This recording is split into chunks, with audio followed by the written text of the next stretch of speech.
CM ವಿರುದ್ಧದ ಈ ಲೋಕಾಯುಕ್ತ ಪ್ರಕರಣ ಮುಡಾ ವಿಚಾರ. ಸೊ ಮೈಸೂರಿನಲ್ಲಿ ಈಗ ಡಿ.ಬಿ. ನಟೇಶ್ ವಿಚಾರಣೆಗೆ ಬಂದಿದ್ದಾರೆ. ಮುಡಾ ಹಿಂದಿನ ಆಯುಕ್ತರಾಗಿದ್ದಂಥ ಡಿ.ಬಿ. ನಟೇಶ್ ಅವರನ್ನು ಕೂಡ ಇವತ್ತು ವಿಚಾರಣೆಗೆ ಕರೆದಿದ್ರು.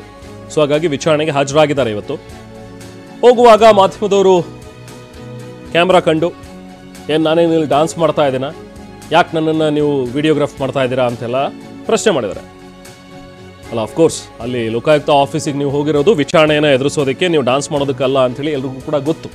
ಅಕಸ್ಮಾತ್ ನೀವು ಹಂಗೆ ಹೋಗಿ ಲೋಕಾಯುಕ್ತ ಆಫೀಸಲ್ಲಿ ಡಾನ್ಸ್ ಮಾಡಿದ್ರೆ ಆಗ ಲೋಕಾಯುಕ್ತ ಪೊಲೀಸರೇ ನಿಮ್ಗೆ ಏನು ಮಾಡಬೇಕು ಅದನ್ನು ಮಾಡ್ತಾರೆ. ಬಟ್ ಇಲ್ಲಿ ಮಾಧ್ಯಮದವರು ಅವ್ರ ಕೆಲಸವನ್ನು ಮಾಡ್ತಾ ಇದ್ದಾರೆ. ಅವ್ರ ಕೆಲಸವನ್ನು ಮಾಡೋದಕ್ಕೆ ಬಿಡದಲ್ಲೇ ನೀವು ಯಾಕೆ ಅವ್ರನ್ನ ಅಡ್ಡಿಪಡಿಸಿದ್ರಿ ಅನ್ನುವಂಥದ್ದು ಕೂಡ ನಿಮ್ಮನ್ನು ಇಲ್ಲಿ ಪ್ರಶ್ನೆ ಮಾಡಬೇಕಾಗುತ್ತೆ. ನೀವೊಬ್ಬ ಮಾಜಿ ಆಯುಕ್ತ, ಒಬ್ಬ ಜವಾಬ್ದಾರಿಯುತ ಅಧಿಕಾರಿ, ನಿಮಗೂ ಕೂಡ ಗೊತ್ತು ನಿಮ್ಮನ್ನು ಯಾಕೆ ಇಲ್ಲಿ ವಿಚಾರಣೆ ಕರೆದಿದ್ದಾರೆ ಅಂಥೇಳಿ. ಸೊ ವಿಚಾರಣೆಗೆ ನೀವು ಬಂದಿರೋದ್ರಿಂದ, ಇಶ್ಯೂ ಇರೋದ್ರಿಂದಾಗಿ ಇಲ್ಲಿ ಪತ್ರಕರ್ತರು ಇರ್ತಾರೆ, ಮಾಧ್ಯಮದವರು ಇರ್ತಾರೆ, ಅದನ್ನು ಚಿತ್ರೀಕರಿಸ್ತಾ ಇದ್ದಾರೆ. ಅಷ್ಟು ಕಾಮನ್ ಸೆನ್ಸ್ ನಿಮಗಿಲ್ಲದಾಯ್ತಲ್ಲ ಅನ್ನೋ ಪ್ರಶ್ನೆಯನ್ನು ಸಹಜವಾಗಿ ನಾವು ಇಲ್ಲಿ ಕೇಳಬೇಕು. ನೀವು ನಮಗೆ ಮಾಧ್ಯಮದವರನ್ನ ಪ್ರಶ್ನೆ ಮಾಡ್ತಾ ಇದ್ದೀರಿ.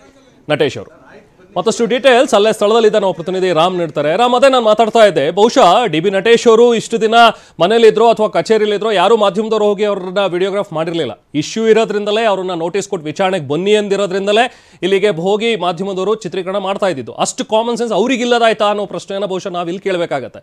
ಯಾಕೆ ಇವತ್ತು ಸಿಟ್ಟಿಗೆದ್ದಂಥ ವಿಚಾರ ಯಾಕೆ ನಟೇಶ್ ಅವರು ಇಷ್ಟೊಂದು ಸಿಟ್ಟಿಗೆದ್ಕೊಂಡು ಮಾಧ್ಯಮದ ಮೇಲೆ ಹರಿಹಾದ್ರು? ರಾಮ್, ಏನು ನಡೀತು ಎಕ್ಸಾಕ್ಟ್ ಆಗಲಿ?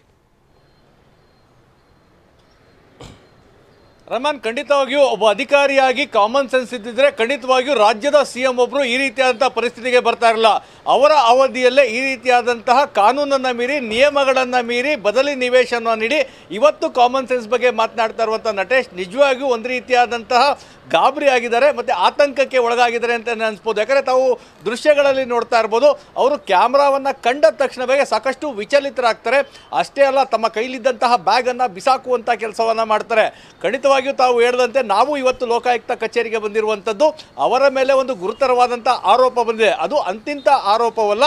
ರಾಜ್ಯದ ಸಿಎಂ ಆಗಿರುವಂಥ ಸಿದ್ದರಾಮಯ್ಯವರ ಪತ್ನಿ ಪಾರ್ವತಿಯವರಿಗೆ ಬದಲಿ ನಿವೇಶನವನ್ನು ಕಾನೂನನ್ನು ಮೀರಿ, ನಿಯಮವನ್ನು ಮೀರಿ ಮೈಸೂರು ನಗರಾಭಿವೃದ್ಧಿ ಪ್ರಾಧಿಕಾರ ನಿವೇಶನಗಳನ್ನು ಹಂಚಿಕೆ ಮಾಡಿದೆ ಅಂತೇಳಿ. ಕಾಮನ್ ಸೆನ್ಸ್ ಇಲ್ಲದೆ ಇದ್ದಿದ್ರೆ ಈ ರೀತಿಯಾದಂಥ ಪರಿಸ್ಥಿತಿ ಯಾರಿಗೂ ಸಹ ಬರ್ತಾ ಇರಲಿಲ್ಲ.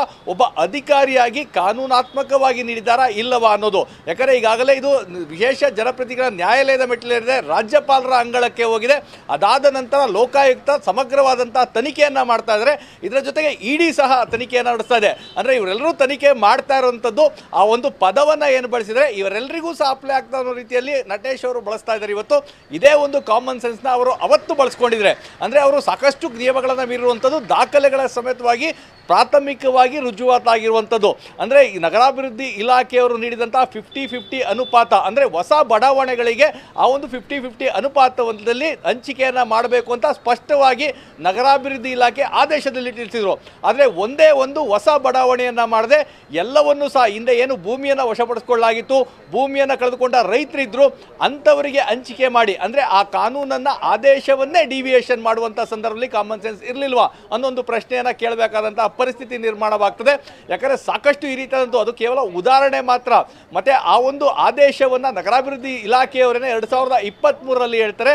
ಅವರು ತಮ್ಮ ಇಷ್ಟ ಬಂದಂತೆ ಈ ಒಂದು ಆದೇಶಗಳನ್ನು ಮಾರ್ಪಾಡು ಮಾಡಿಕೊಂಡಿದ್ದಾರೆ. ಹೀಗಾಗಿ ಹಿಂದೆ ಅವರು ನೀಡಿದ ಎಲ್ಲವನ್ನೂ ಸಹ ರದ್ದುಪಡಿಸಬೇಕು ಅಂತೇಳಿ ಒಂದು ಆದೇಶವನ್ನು ಕೊಟ್ಟರು. ಆ ಆದೇಶವನ್ನೂ ಸಹ ನೋಡದೆ ಮತ್ತೆ 50-50 ಅನುಪಾತದಲ್ಲಿ ನಿವೇಶನಗಳನ್ನು ಸಾವಿರಾರು ಜನಕ್ಕೆ ಹಂಚಿ ಸಾವಿರಾರು ಕೋಟಿಯನ್ನು ಮೈಸೂರು ನಗರಾಭಿವೃದ್ಧಿ ಪ್ರಾಧಿಕಾರಕ್ಕೆ ನಷ್ಟ ಮಾಡುವಂಥ ಸಂದರ್ಭದಲ್ಲಿ ಈ ಕಾಮನ್ ಸೆನ್ಸ್ ಅವರಿಗೆ ಒಳಿಲಿಲ್ವಾ ಅನ್ನೋ ಪ್ರಶ್ನೆ ಸಹ ಸಹಜವಾಗಿ ಉದ್ಭವ ಆಗ್ತದೆ. ಹೀಗಾಗಿ ಇವತ್ತು ಅವರೇನು ವಿಚಾರಣೆಗೆ ಬಂದರು, ತಾವು ಈ ಹಿಂದೆ ಸಹ ಹೇಳದಂತೆ ಅವರು ಒಬ್ಬ ಆರೋಪಿಯಾಗಿ ಮತ್ತೆ ನೋಟಿಸನ್ನು ಪಡೆದುಕೊಂಡು ಲೋಕಾಯುಕ್ತ ಕಚೇರಿಗೆ ಬಂದಿದ್ದರು. ಅದೇ ಕಾರಣಕ್ಕಾಗಿ ಮಾಧ್ಯಮಗಳು ಅವ್ರು ಬಂದಂಥದ್ದನ್ನು ಕವರ್ ಮಾಡ್ತಾ ಇದ್ರು.